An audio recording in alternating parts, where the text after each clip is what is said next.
Let's play a few minutes of APBA Pro League football. Those three little words, more or less. You know, we tend to look back at the vintage APBA game brochures as brilliant marketing material, and that they certainly are. However, they are also very early and very innovative quick start guides. This football brochure, for instance, walks you through establishing your lineups for each team, walks you through the kickoff and return process, and the first offensive drive of the game. In this case, you can find out what game it is by looking at the date on the coupon for the to order the game or get samples, and that's 1975, meaning the 1974 season set. And you can see here that the cards pictured represent the 74 Steelers and Vikings for Super Bowl IX, which I have already played years ago. Turned out, well, it was pretty raw, to be honest with you. I took advantage of the Apple warehouse sales they used to have and scarfed up, I believe, was the 71, 73, 74, 76, 84, and 85 season sets back when they were practically giving them away. That's a rare offensive powerhouse showing for the 74 Pittsburgh Steelers, 31-0. We'll see if that obtains today. We won't play a full game, but I do want to refer you back to these beautiful brochures, and we can send them to you, or I will put the link to the APBA Digital Archive in the description here, and you can go and check these out. They tell you exactly how to play the game, more or less. Of course, the big set of rules is on a board that looks something like this. And this is, again, the 1974 season set, issued in 1975 as the 1976 edition. It is the last big revision prior to the issue of the master game in 1983. So, now, I've been thinking about doing this video for some time, and I've been lazy. I haven't wanted to dig out all my APBA boxes, but none other than the illustrious Kurt Berglund asked today if I had done a full, complete demo of how to play the old game of APBA football. And so, for Mr. Berglund and for everyone else who has these old big white boards, but not the master game, this demo is for you. So what I'll do is, first I'll talk through the basic premise of the game, and then we'll set our lineups, and we'll do a few drives here, some run and pass plays. The game of APBA football plays exactly like the game of professional football. You establish starting offensive and defensive lineups for each team. You have your primary kickers and kick returners. Everyone who had interceptions has a code that allows them to be used on an allocator chart, or you can simply use the board's results as written. Receivers who had long gains will have better receiving grades, generally speaking, and runners who had breakaway runs will have either 1 or 2 at 66, generally speaking. We won't go through all the numbers and all the codes, but basically, you pick two teams, you set your starting offensive and defensive lineups, you'll compare then the offensive team A to the defensive team B to come up with the offensive index in which you will find your results throughout the game. In the old version of the game, your B index is achieved with an offense to defense of +10 to -5 points. In other words, if your offense outscores the defense by 11 or more points, that offense will operate in the A index. If your offense is 6 points or more to the deficit against the defense, you get a powerhouse defense and you'll be operating in the C index, the worst, hardest to get yardage in that index. By and large, most of the time you're in the B index, and that is exactly the way the game should function. There will be adjustments throughout the game, as you will see. Now, as you play the game, you as offensive coach can call an inside run or an outside run, or a short or long pass. 4 simple plays. On defense, you set your line setting. Light, medium, or heavy. In the new game, it's called DSG. In any case, the lightest line setting is for pass protection. The medium line setting is for your standard defense. should help you, mitigate the effects of a pass or run. And then your heaviest line setting, obviously, is geared to stopping the run. In the advanced rules of the old game, you also have a blitz option on defense and a ground play defense to really stack the line and stop a running back from scoring, although it could be used anywhere on the field, honestly. As you play the game, the offensive coach names his player and ball carrier or receiver. The defensive coach counters with his line setting and has the option of keying on the runner or receiver. And if you name, say, Franco Harris on a run, and it is Franco Harris on a run, and there's a gain on the play, you would then drop 2 lines, and you will lower his yardage. There are some exceptions to the rule. I won't go into that right now.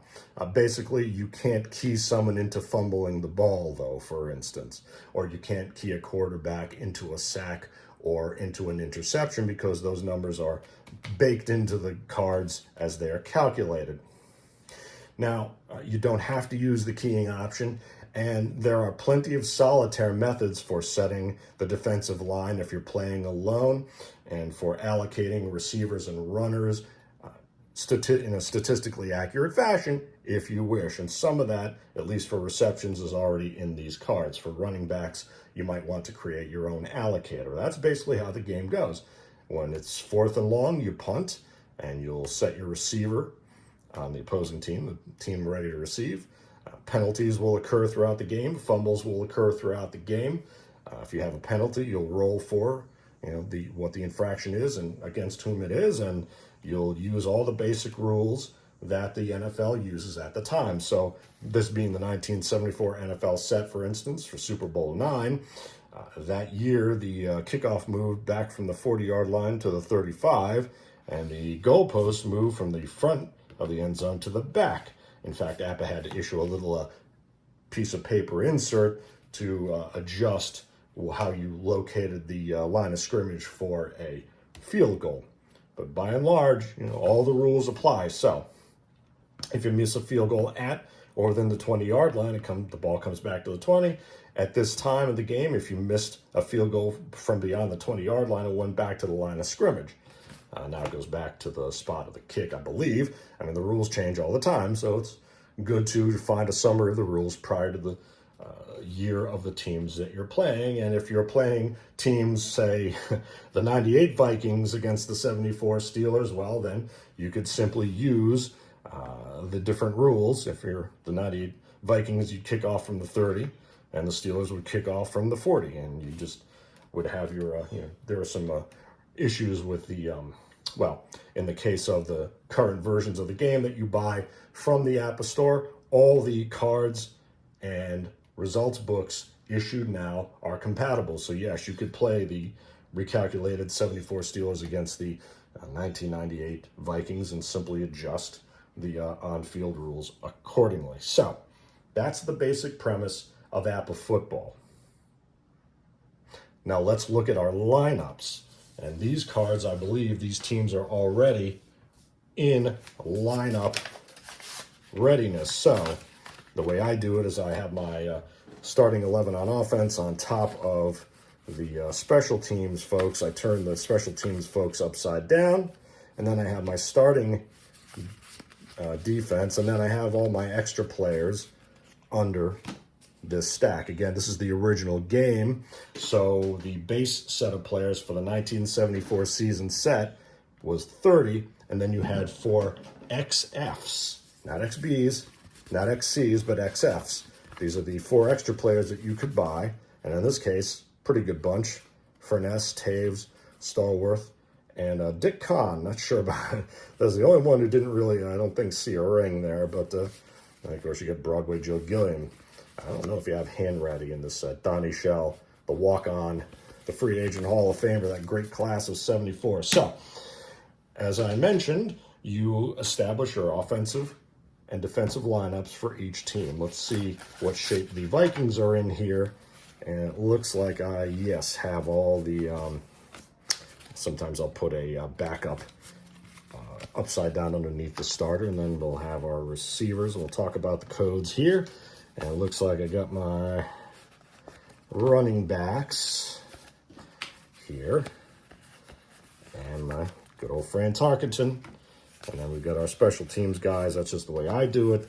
Then our starting, the good old purple people eaters there.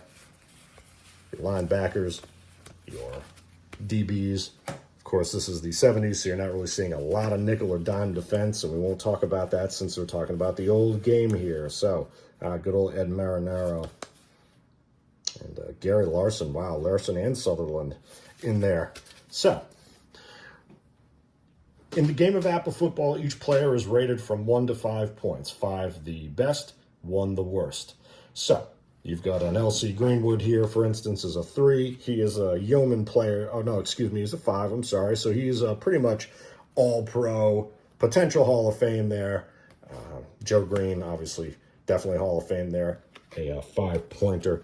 Ernie Holmes performed above average, so he's a 4. Think of it as a job description, okay? And Mad Dog White, 4. Listed as linebacker a little bit there is interesting. And, of course, Hammond, well, not interesting, Lambert, the rookie, gets a 4. He didn't quite elevate to the level of the full-on perfect 5. Andy Russell, et cetera, et cetera. We'll go through this in a bit. Now, if you look at the 3s, well, there's a 3. So Bradshaw was serviceable, let's say. He journeyman player at that point. Franco, all-pro, future Hall of Famer. Rocky Blyer did the job, average performance. Okay, and then in your backups, you might see on occasion a 2. A 2 is someone who had limited playing. He's got some backup codes for special teams there. Someone who's basically, deep backup. John Stallworth, Hall of Famer, but at this point, limited usage, 3-pointer right in the middle of the field. Lauren Taves and Steve Furness, the same thing. And then you'll see 1-pointers. Now, when the game was issued originally in 1958, as the 1959 edition with the 1957 season set, you saw a lot more 1s because they're trying, they're getting their feet wet with the system. The game is very elastic. The system for calculating cards and allotting points to players is rather elastic, and there are certainly some judgment calls to be made in there. Basically, a 1-point guy is practically taxi squad, but you'll see that your special teams guys, your kickers and punters generally get 1s at their positions, basically because you're not really even establishing an index for offensive results. So what I'm going to do here is I'm going to compare the Steeler offense to the Viking defense, and you're going to see what index these Steelers will be operating in, and then we'll do the same for the Vikings. Get these markers out of here. The Vikings offense against the Steelers defense. All right. So what do you think it's going to be? Well, I think we have them calculated here already. I guess we could just use these. So right away we see that the Steeler defense is 47 points to the Viking offense of 41 points. The offense is at a 6-point deficit, and therefore, when you look back at the big old white boards, board letter A, you'll see that an offense of 6 or fewer points against a defense is a C index. Very hard to gain yardage there. Whereas the Steelers, and you could argue that, would the Vikings actually have been 42 points? These cards have all since been recalculated. So if you buy it on the 74 season set, I bet the Vikings would be in the B index at this point. But in any case, the Viking defense is rated only 41 points. Again, you could quibble there. And the Steeler offense, not great, but not bad, is 41 points. So that's an even match, and the Steelers would be in the B index. So there's how they chose to set that matchup. Let's just count it up here real quick.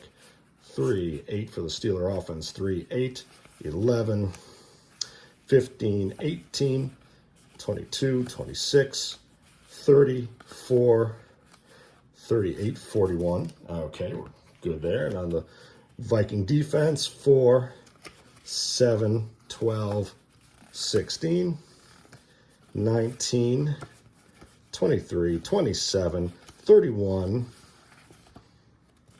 32, 33, 37. I'm missing Paul Krause, 41. There you go. Now, you could certainly argue Nate Wright, Jackie Wallace is a 2. No. But in this case, being that the Viking defense and the Steeler offense are so close together, then it doesn't really matter, you know. But in any case, that is how you establish what offensive index each team is going to be running in. The index can be adjusted in the passing game, as we'll talk about. And so we have our lineups set. And what we're going to do, we'll pull our Steelers over here. We'll decide who kicks off. We've got our kickers here, and I'll walk through the codes here as we play the game. And I got some of my returners here, and I'll tell you again, I can tell by those codes who those folks are. And we'll come over here, get our Vikings Purple People Eater defense, special teams, and some of the returners. And you'll see that basically it's a lot of the same folks that you see right in the brochure there. They were just fantastic instructive materials, to be honest with you. So let's just decide. I'm just going to count the Vikings here on offense for good measure. 3, 6, 10, 13. Oh, wait, I've got, let's make sure that I've got a tackle in here. I think Lawson or Moore, I might have someone. Oh, you know, I'm sorry. I have a, that's good too. Let's just make sure we have everyone we need here. Okay, so I have a couple 3-point guards here. I generally will put the starter on top, and I'll put a likely substitute underneath. And now we can go back. And again, I'll go through the codes on the cards here as we play a few downs, a little bit of a scrimmage. 3, 6, 10, 13, 18, 22, 25, 29, 32, 37, 41. Okay, so each team has a 41 offense, but those 74 Steelers get that extra boost. Now, you could argue again that the Viking offense could have been a point higher, or that 74 Steeler defense a point lower, and both teams would play in the B index. But that's one of the barstool conversations that happens quite often in APBA. All right, so playing the game as the brochure indicates. Let's just read it right here. First, we'll have to select our lineups, and that means, of course, for our defense as well as offensive platoons. After the players are selected, we count the offense rating points. See sample card directly under player's name on each of the offensive platoon cards on your team and total them. Then we count the defense rating points on defense platoons of my team and total them. By comparing the two totals and knowing the difference, we can find your team's offensive index, which is used whenever you are in possession of the ball. The offensive index may be A, B, or C, depending upon the relative strength of your offense platoon as compared to my defense. It is found very simply by consulting the offensive index table on the playing boards. We already showed you that. We next find my offensive index by following the same procedure. Okay, it's tough to read the red here. Okay. Now we're ready for the opening kickoff. Let us suppose that you are coaching the Steelers and I am handling the Minnesota Vikings, and that you have won the toss and elected to receive. I name my kickoff man Fred Cox, roll the dice, and refer to as K column. The dice result number is 56, and the number in Cox's K column at 56 is 13. Looking up 13 on the kickoff section of the playing boards, we find it reads 5809, and we refer to the position table to find that 09 is the left halfback. Let's say Preston Pearson in this case. So the kickoff is carried 58 yards. Pearson receives it at his own 2-yard line. Now I refer to Pearson's card and find that the K column is specified for kickoff returns on this card. For increased accuracy, the P and K columns are occasionally designated exclusively for punt or kickoff returns, but only in the case of players who did no passing or kicking during the season represented. You roll the dice and come up with a 53 and find that on Pearson's K column, 53 is a 19. Next, you roll one die only to determine which of three possible kickoff return columns will be used. You roll a 1, so you use the first column and check the number 19 in that column. Find that Pearson's return to kick 31 yards. Since Pearson stayed in bounds on the return, this is one complete play, and we must chalk it up as such. Out-of-bounds plays and incomplete passes count only as half plays. APBA's timing system, fully explained in the rules, is the most realistic yet one of the simplest in any table football game. And this is why it's good to go back and read the rules, because if you look at the timing of the game section of the boards, you'll see that basically every play is a full play except an out-of-bounds play, an interception or a fumble, any turnover, change possession, a score, not counting a point after kick, injuries, penalties. Those are half plays, or a timeout, also a half play. 30 plays a quarter, so every play is 30 seconds. Half play is 15 seconds.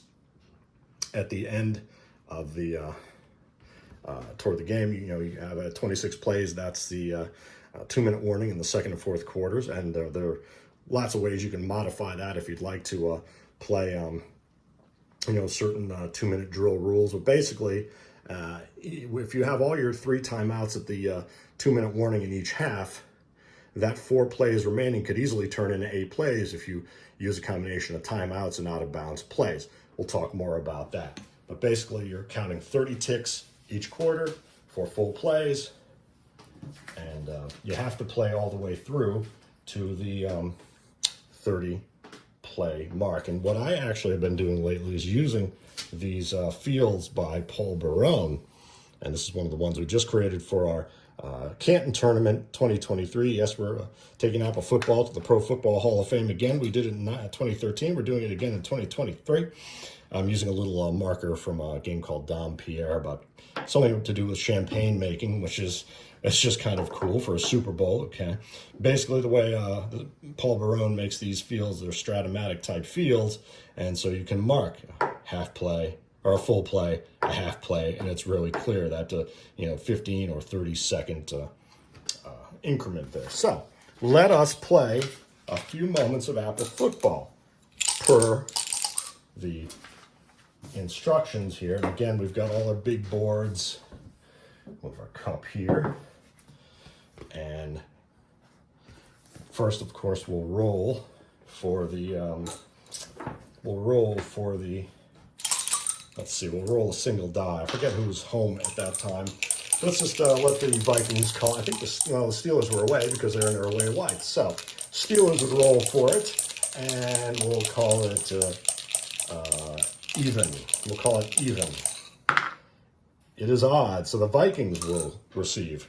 All right, and we're going to kick from the 40-yard line. Now, I named my kicker. In this case, we're going to deviate. Roy Jarella. How do I know he's the kicker? That KO designator. That's your primary kickoff guy. Now, Walden can also do that. Okay, anyone who has that code would be able to kick off. In newer versions of the game, you'll have a KOA and a KOB to indicate, someone who was brought in maybe mid-season and did some kicking as well. And again, you study the usage on Pro Football Reference or Pro Football Research Association game books and find the exact usage to the extent you'd like. Now, on the Vikings, I'm looking for my primary kickoff returners. They are listed as OA and OB. Remember, we read the brochure just now. So OA translates to 09, which is your left halfback. NOB translates to 010, which is your right halfback. And you can see that right there, 09 and 010 on the position chart. But when you look at the kickoff results, you see they say 09 and 010. Why they didn't put OA and OB there? Well, OA is your primary or most used kickoff returner.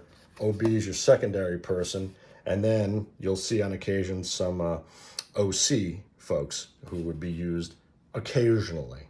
And that includes anyone who has an OC but had a major return or series of returns, maybe a touchdown or two, although that would probably be your primary returner.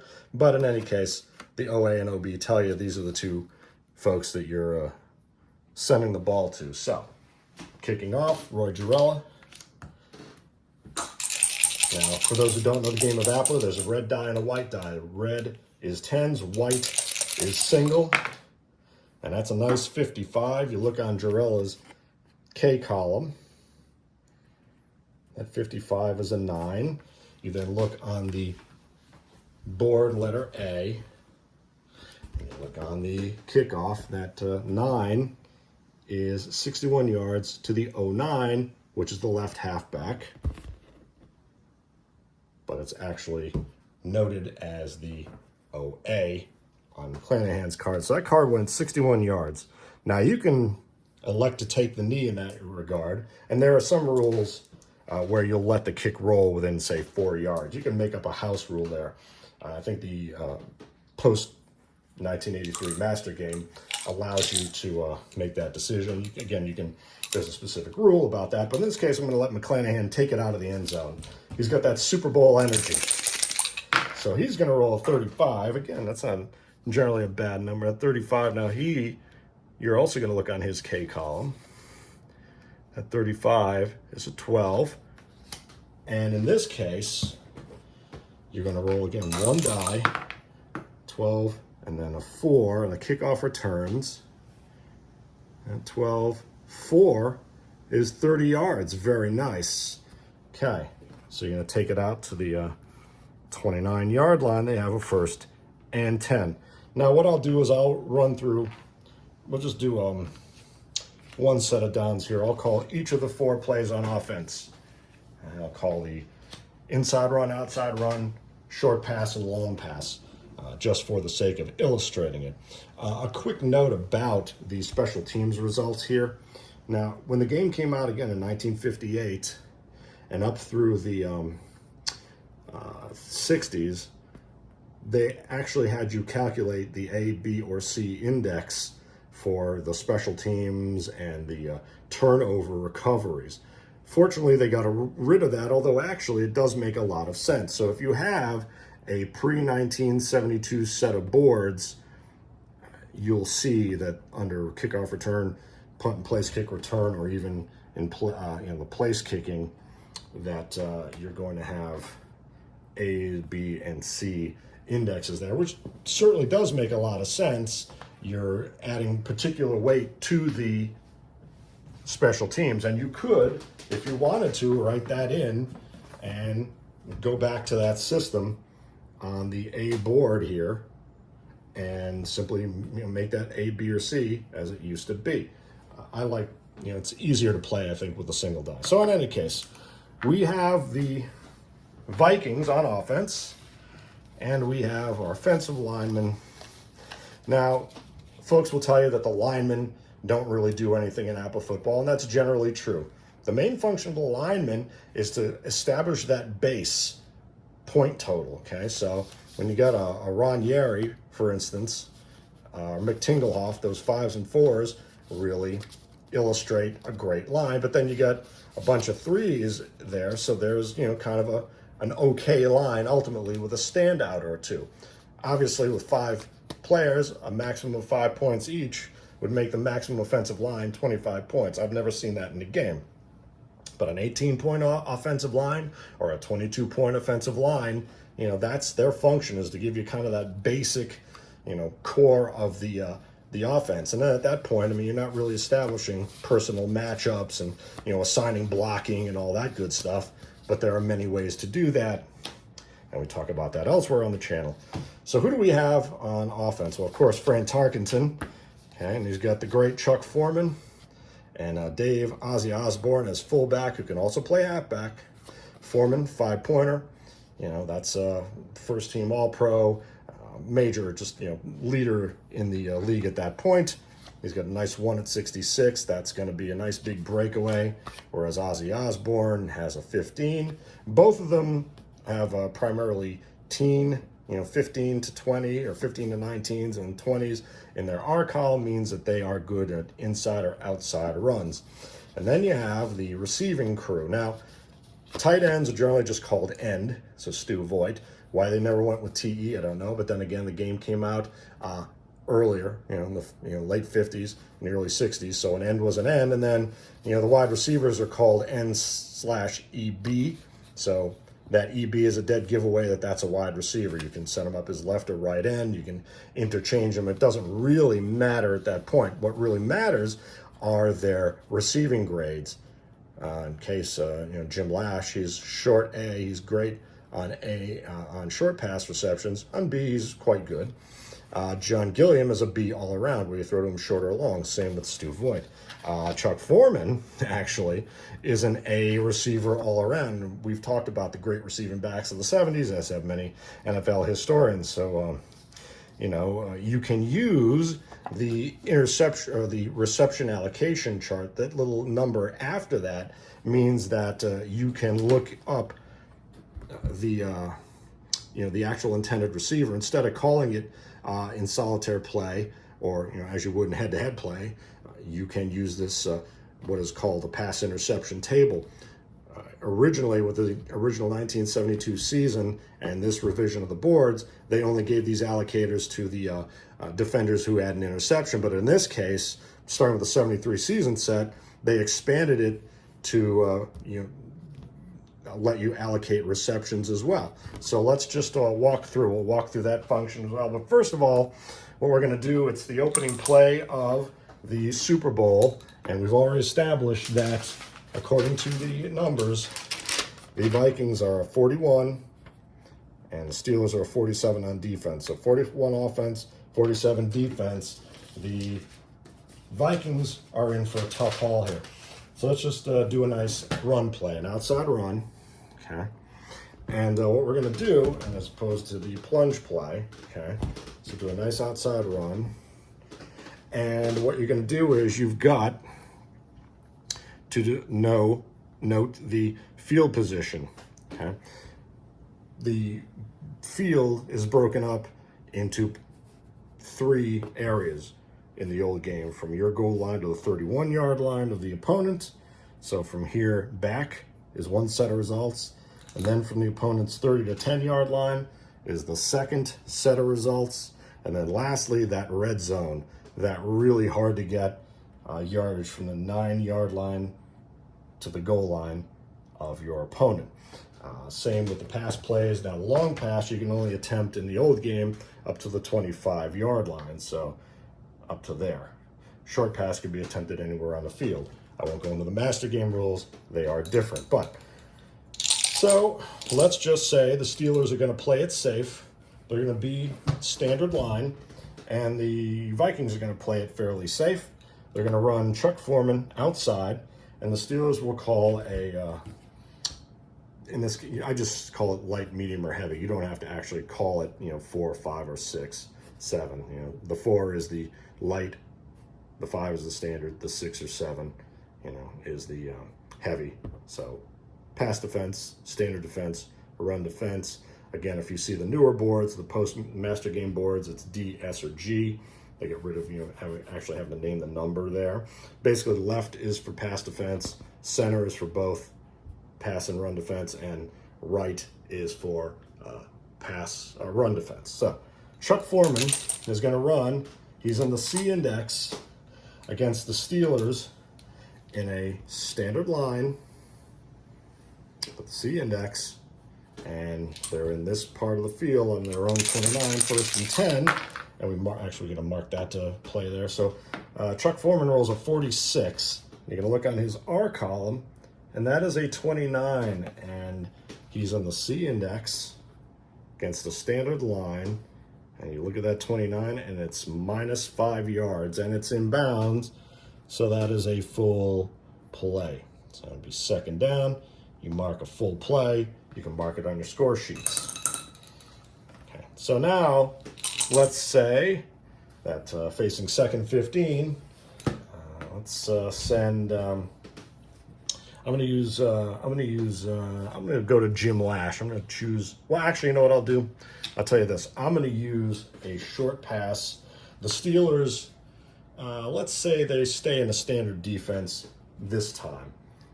If it were third down, I'd go to a light line, but in this case, I'm going to go to a standard line. The Vikings are going to call a short pass. Okay, and there's an extra little rule here. I need to look at the Steelers secondary in this version of the game. And the Steelers secondary totals 16 points. So I'm going to show you how this works. Vikings are going to call a short pass, and instead of me calling it, I'm going to use the allocation chart. What a roll. So on Tarkenton's card, he rolls an 11, which is a 2. Okay, very nice. Now, I haven't named a receiver. What I'm going to do is I'm going to use the allocation table here. Okay. And you can do this in any order you want. I'm glad I did it in that order because I would have had an 11 on the allocator and a 12 on the play result, which would have been horrible. But I'm using it in reverse. So Fran Tarkenton rolled a 2, and he's throwing the ball. You look at, again, that's a 1, and that's a 10, and a 2, so 12. You're going to look on this reception table, and you're looking for, you see, if you look at your receivers, A6 here, Foreman has, Osborne is B8, 2, parentheses 2, Voigt is B8, 1, parentheses 2, Gilliam is B3, and Lash is B4. Those numbers after the receiving grade indicate who gets the ball most frequently. So I'm going to start reading across here, looking for any of those numbers, and there it is, Jim Lash, the first number of all those folks in the game. Jim Lash has that B4. Now, you notice that you had Osborne and Voigt have the 8-1 and the 8-2. If I'd gone over here, you'll see that you then have the extra allocator here, or the breakdown here. 8-1 would be up top, and that would be a Voigt, pass to Voigt. 8-2 would be a pass to Osborne, but in this case, Jim Lash comes up. Now, another calculation here. So it's a short pass, okay, and this is where the math of letters comes in. And it was a cool little feature. This is how the receiver grade can increase the offensive index. So the team of the Vikings are in the C index, but because Lash is an A receiver, that would elevate them to the B index. And you can see the C index team thrown to an A receiver would elevate them to the B index. However, the defense has a countermeasure. And that is, if any 4 players in the secondary total 16 or more points, that negates the boost. And the Steelers, arguably an incredible secondary there, of Blunt, J.T. Thomas, Glenn Pine Edwards, and Mike Wagner, who figured so prominently in Super Bowl 10, they have 16 points, and they will drop the, I don't know if they actually have the rule printed on here in the other section, but in any case, that C index team to A receiver is a B. Oh, there it is right there. But if the 4 defensive backs total 16 or more, you drop that index right back. So it's still going to be in the C index overall. So a bit of a calculation there. It's really simple. Like I say, you don't have to use the allocator table. You can simply call, the receiver based on who you'd like to throw the ball to. So this is a short pass. Remember, Tarkenton rolled an 11 equals 2 on his P column. He's throwing it to Jim Lash, who is an A receiver, but he's going up against a 16-point secondary. And this is the old rules, remember. So, short pass, it was a standard line, C index. We're back at our Viking 24, so we're in that main part of the field. And that 2 is 17 yards. So they get the first down in that case. Now, had they keyed the receiver in this case, it would have been a first down and 5. You would drop 2 lines on a gain, and that'd be first down and 5, would have been the same yardage. So 17 yards, great play for the Vikings. And that's 15, 16, 17 to the 41-yard line. Pretty amazing. That's a full play. So that's, you move the marker there or keep track however you wish. So now let's try the plunge play. Let's try to cross them up here. We'll send Dave Osborne inside on a plunge play, okay? And we're going to have the defense. You're going to call, I'll call a standard line. It's early in the game. We're not trying to, short yardage, I would probably call the, the G or heavy or a rightmost column there. but I'll call standard line. They're in the C index, and Dave Osborne's running on the inside or plunge play. And Osborne rolls a 56, which in this case is a 19. May not be too bad. C index against the standard line. The 19 gives him 2 yards, and again, he's in bounds. Okay, second down, 2 yards. So now let's say, with a 2nd and 8, a little breathing room. Let's say Mr. Tarkenton's going to go long. Let's do that long pass here. And again, we'll use the allocation method. Or no, in this case, we won't use the allocator. I'm just going to go long to John Gilliam. And the Steelers, I think, would stay in a standard defense to try to cover all the bases. Now, on the long pass, you only need 2 players totaling 8 or more points in the old game to lower the grade boost that a receiver gives you. So the Vikings are in a C. They're throwing to Gilliam in the B, which would elevate the team to a B, but because the Steelers have that 16-point secondary, everyone is a 4, and you could even have a 5 and a 3 that would still total 8 points. Still going to be in the C index for the Vikings. You see how kind of what a wet blanket is, the C index. So it's going to be a long pass to Gilliam. It's not to say you can't get great yardage. You know, you just have to have a good quarterback. And Tarkenton, well, heck, we already saw he rolled an 11 equals 2 there. He's got a nice fat 1 at 66, and generally 1s are touchdowns, or at least a lot of the time. So 2nd and 8. Vikings have the ball at their 43, going long from Tarkenton to Gilliam. And it's a 61. Don't expect much out of that. That is a 27, I believe. That's going to be a sack. C index standard line. Ooh, and that is a sack. Now, one thing to note in the old game, completions, if you look at the short pass here, any passes completed above the incompletions, that is a loss of yardage on the pass. Any yardage under the incompletions or interceptions, these W's are interceptions, that is a sack. So in this case, the incompletions here, there are no short gains on a long pass, so obviously that 27 against the standard line of the C index, they nailed Tarkenton for a 9-yard loss. So now it's 3rd down and still in bounds, so still a full play there. So you'd have to throw it long again, or you'd maybe just do an outside run and try to gain some yardage. It was 2nd and 8 minus 9. So it's 3rd and, what's that, 8. And, sorry, I'm, yeah, they got to get the, yeah, so it's 11, 16, right? Yeah. So what would you do here? Well, you could try the long pass, or you might just want to get the punter a little more room. So maybe Foreman. Let's do this. Steelers are going to be in a D line. They may blitz, may not. Just let's say for the purposes, they're going to be in the D line. I'm going to catch them unawares. I'm going to send Foreman on an outside run against the D line. And that 33 is always very good. That's a 15. Okay. Outside run from their own 34.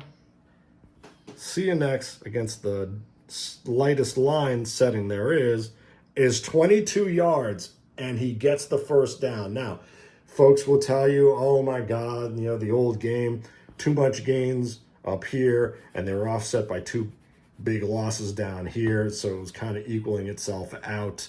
That's a discussion for another day. Bottom line is, Tarkenton of the Vikings called the right number, 11, 21, 22 yards.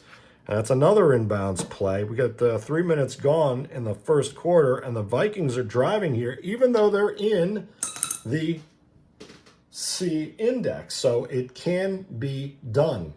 All right, now, had the Steelers sussed Foreman out and keyed him, named him as the ball carrier, that would have dropped to an 8-yard gain. However, had they called Foreman as a pass receiver, the key would not have applied. You have to name the right player and the right play. Okay, so Vikings are on the move in the C index. And what would we do here? Well, that's for you to decide. Now, let's just do really quickly. Let's just say the Vikings get down to the 15-yard line here. And let's say they're going to ultimately kick a field goal. So Fred Cox is your KA. He is your primary point kicker. Sometimes you will see a KB, in this case, his punter counterpart, eye-shide, if need be, can be called in to kick a field goal or an extra point. Maybe if Fred Cox is injured. Those J ratings are the injuries. I'll get to that in a second. So, Fred Cox is going to kick it from his 15-yard line. Now, generally speaking, you read a field goal from the line of scrimmage.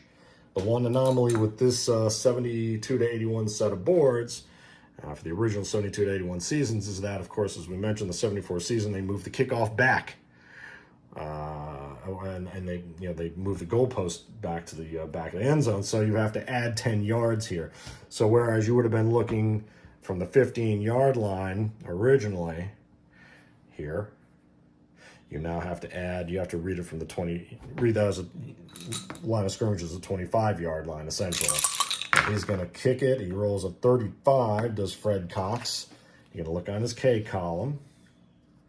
Ooh, and the 35 is a 28. I don't like that. 28 and a 5. You're reading from the 25-yard line. Where's the 28-yard line? In any case, that 28 all the way across here, very much no good. And you get used to this very easily, quickly. So, as you play the game. So, no field goal there. Now, let's say the Vikings had only made it to the 35 of the Steelers and had to punt. All right, let's use Mr. Eyeshide here. He's going to punt the ball away instead of trying that long field goal, which, of course, back in the 70s was anything but a sure thing. So I need to find my primary returners for the Steelers. And sometimes you'll have to go into your starting lineup to find the guy with the right code. In this case, Glenn Edwards, the starting left safety, has a TBP. Okay, so I have my punter, who's PA. And just like with the place kickers, KAKB, there can be a backup punter labeled PB. Joe Theismann, for instance, is a PB. Sometimes Bradshaw was a PB on occasion. So Tom Brady, I think, with a quick kick, gets the PB in a season or two. So Mike Eyeshot is going to punt the ball. He's the PA. He's going to kick it to the left and right safeties, who are on the position sheet D10 and D11 on the position chart. But on their cards, they're listed as TA. Lynn Swan returned the most punts. Glenn Edwards, a TB, returned the second most punts. And then you'll have someone like a TC, who was occasionally used after these two. So if this guy had 30 and this guy had 20 returns, there might be a guy who had 5 or 7 returns would be the TC. So we're going to look on the P column for each of these folks, Mr. Swan and Mr. Edwards, when that ball comes down the field. So Mr. Eyeshot, you're going to go to the A board again, the special teams board. You're going to look on the punt board, and you've got 3 segments. They break it down by field position. So from behind your own 19, you've got some pretty long kicks there. Generally speaking, between your 20 and 49, pretty average stuff. And between the opponent's 26 and 50. They won't let you kick within the 25-yard line, so you got to go for basically what would be a 42-yard field goal at that point. So, punting the ball from the 35-yard line of the Steelers is Eyeshot. He rolls a 65. You look on his K column, it was a 36. And we'll roll the single die to get the allocation there, 36-1. From across midfield, 36-1 is 40 yards to the D11, but there's a penalty on the play. So let's just resolve the penalty first. It's an E penalty, okay? And now this is where it would affect whether you have to re-kick or not. So let's just see if the defense takes it. Let's say it's 4th and, I don't know, say it's 4th and 5. So we'll see if we would make them re-kick, or, maybe this would turn into a first down for the Vikings. So you have a penalty table on the old boards. Okay. And there's all the penalties. it's an E penalty, TE. You roll the 2 dice. Now, in this case, you combine them as usual. So 4. You look at 4E is a 9, and that is offensive holding 15 yards and no down. So let's just hold that thought. Because, we know the ball went 40 yards in the end zone, 40 yards, so it's 5 yards in the end zone, and it was to Swan. Remember, it was that it was to Edwards, 40-11. So instead of having him come out of the end zone, I'm going to take that offensive holding, and it might have been 10 yards at that point. That's why another reason you have to keep up with the rules season to season. Let's call it, I think it was 10 yard. I think it was a 10-yard penalty then. We're going to make him re-kick the ball now from the 45. Still across midfield. So we're going to use the position from the field position 50 to the opponent's 26. Eyeshot kicks again to make him kick again. He rolls a 46. Is a 26. All right. And that 26, we're going to roll a single die. 26-3. Much worse kick. Oh my goodness. That's going to be a 21 to the D8 is the left cornerback even. Wow. So that penalty really hurts twice for the Vikings. So that's going to go 21 yards, 10-21. And at that point, you can use your starting left corner. You could use Mel Blount if you wanted to. Or oftentimes I'll use a backup cornerback if there is one. Dick Cohn, for instance. And actually, he's got a TC. Remember, TA is Swan. Most used. Punt returner, TB. The second most used returner. Let's just have Dick Cohn in there. And in this case, he's going to roll a 44. Okay, and you're going to look in his R column. You see, he doesn't have that extra hyphen and the column to use. Now, if you were returning a kickoff, he'd be using his K column. But here, he's going to use the run column for the punt return. So that 44 is a 9. And roll again for the allocation. A 9 is a 1 on the punt return. Punt, place, kick, return. Roll the 1, 9. He returns it 20 yards out of bounds, so I'll do the half play there. And when I've done the play, I'll do the half play on let's take that, on the penalty there as well prior. So 20 yards out of bounds and 20 yards, that penalty really hurts. The Steelers are starting at their 44. And so you can take it from there. Some other things that you would learn along the way, but that's the bottom line. That's the long and short of how to play the pre-master or pre-1983 version of APBA Football. Please do keep in mind that there were 3 revisions. The original 58 to mid-60s boards, the mid-60s revision that lasted through the original 1971 season set, and then this set of boards with the telltale pass interception table, which came out rather fortunately with the 72 season set issued in 1973 for the undefeated Miami Dolphins. And this set of boards lasted until 1980, the original 1981 season, issued in 1982. NFL goes in strike in 82. They start recording sack statistics, and APBA revises everything for the master game issued in 1983 with the original 1982 season set. We have more history about how the game evolved from that point. But basically, the mechanics of APBA Football, just as you see here, are the same as they were. The game you play today is essentially using the same mechanics, the same lookups, some different line adjustments depending on your alternative offensive and defensive options. I'll put a little link to our 6 things you need to know about APBA Football at the end of this video, but I hope you found that helpful. And if you ever want a person-to-person tutorial, always reach out to me at APBAFootballClubOriginal@gmail.com. I would be happy to do a Skype or Zoom session with you and walk you through. We'll help you identify any unmarked season sets because they didn't start using copyrights at the bottom of the player cards until the 1984 season set issued in 1985. And 1984 season was also the last season with this typography. They changed it for the 85 season and those bad Bears there. So I hope you find that helpful. If you happen to find one of these old games in your attic or basement or garage, don't throw it away. Don't sell it. Crank up a nice little game and play a few minutes of APBA Pro League football.